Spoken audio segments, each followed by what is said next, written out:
vamos bajando, estamos en el carpo, en la mano.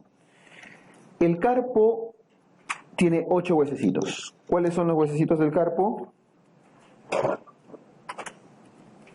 ¿Se acuerdan su mnemotecnia? ¿Les ha dicho el doctor Torres? Sí, ¿no? Aunque cuando lo dice siempre termina riéndose. El cúbito, el radio, y luego vienen los 8 huesecitos. A ver, uno por uno, ¿este cuál es? El escafoides. El escafoides es el que está del lado del radio, ¿cierto? El escafoides. Luego, ¿quién viene? El semilunar. El semilunar. Luego, ¿quién viene? El piramidal. Ay, al revés. El piramidal. ¿Ya? Eso lo estoy poniendo de forma a cada uno. Escafoides, semilunar, piramidal. Luego viene el pisiforme. Chiquitito. ¿Ya? C, pi, pis. S, pi, pis. Luego, ¿quién viene? El trapecio. Trapecio. Luego viene el trapezoide. Y luego viene el grande. ¿No? En el grande. En grandote. El grande. Y luego viene el ganchoso. El ganchoso que tiene su gancho, ¿no? Una apófisis uncinada. Ya está. S, pi, pis, gra, ga. ¿No? Listo. No se olviden, ¿ah? Tienen que saberlo. ¿Cuáles son los que están en contacto con el del lado radial? El escafoides y el trapecio. ¿Cuáles están del lado cubital? El pisiforme y el ganchoso, sobre todo, ¿ya? Luego del carpo viene el metacarpo, sus 5 huesitos del metacarpo, y luego vienen las falanges. Primer dedo, segundo dedo, tercer dedo, cuarto dedo, quinto dedo. ¿Ya está? Listo. Ahora, ¿cuáles son los 2 huesos que más se lesionan en el carpo? Porque todos se pueden lesionar, a los 8. Y cada uno de ellos se fractura y cada uno de ellos se luxa. Por lo tanto, tendrían que aprender 16 lesiones. Pero aquí solo es necesario que aprendan 2.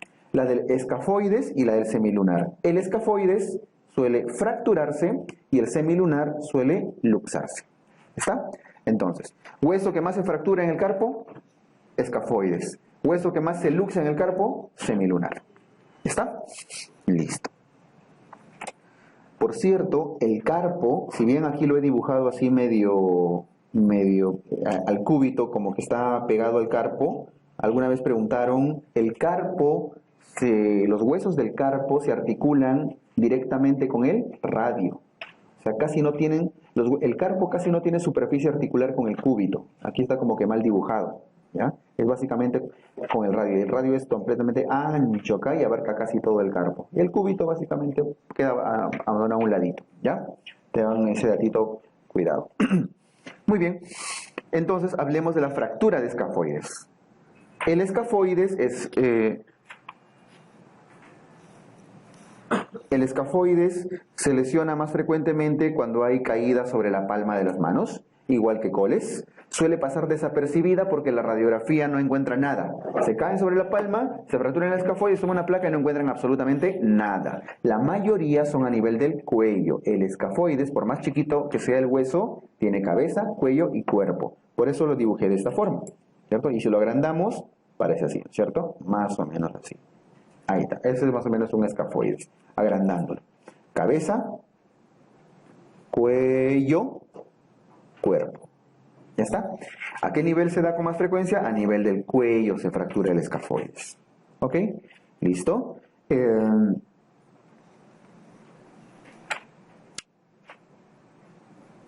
Proximales, pseudoartrosis vascular. ¿A qué se refiere esto? Las fracturas de escafoides generan aquí el proximal se ha subido, dos complicaciones frecuentes. La pseudoartrosis, ¿y por qué pseudoartrosis? Porque ya que pasa desapercibida la fractura, no se consolida adecuadamente, ustedes siguen moviendo el dedo, todas sus cosas normales, no se consolida. Por lo tanto, genera pseudoartrosis por mala consolidación. Y lo otro es que hace necrosis avascular. ¿Por qué necrosis avascular? Y específicamente necrosis avascular proximal, por lo siguiente. Mucho cuidado porque les pueden preguntar, el escafoides se necrosa a nivel de pueden decir cabeza, ¿no? Si le ponen cabeza, cuello, cuerpo.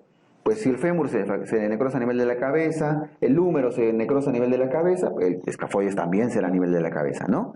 No, tengan cuidado con eso. El escafoides no se necrosa a nivel de la cabeza, se necrosa a nivel del cuerpo, abajo. ¿Por qué? Porque el nervio radial, que viene, la arteria radial, perdón, que lo estoy pintando ahí a un ladito, la arteria radial envía ramitas para irrigar el escafoides, ahí está, y esas ramitas entran por la cabeza y se van en dirección al cuerpo, o sea, de retro, hacen una curva. Por lo tanto, ese escafoides grande que he hecho, viene acá, entra en la cabeza y luego va en dirección hacia el cuerpo. Por lo tanto, si hay una fractura de escafoides, la cabeza va a estar bien irrigada, porque por ahí entró. En cambio, el cuerpo se va a necrosar. ¿Ya? ¿Por qué es importante ese detallito? Porque han preguntado en ciertas oportunidades si la necrosis es proximal o es distal. No les van a poner cabeza al cuerpo. ¿Cuál sería? Proximal, ¿no es cierto? Porque es la parte más proximal, más cercana a la muñeca, el cuerpo del escafoides. Entonces, por eso es una necrosis avascular proximal del cuerpo del escafoides. No es en la cabeza, no es distal, ¿ya? Tengan cuidado con ese datito. Muy bien, genera dolor en la tabaquera anatómica. ¿Cuál es la tabaquera anatómica? Ahí donde ponen su sal cuando toman su tequila, ¿no? Ahí está.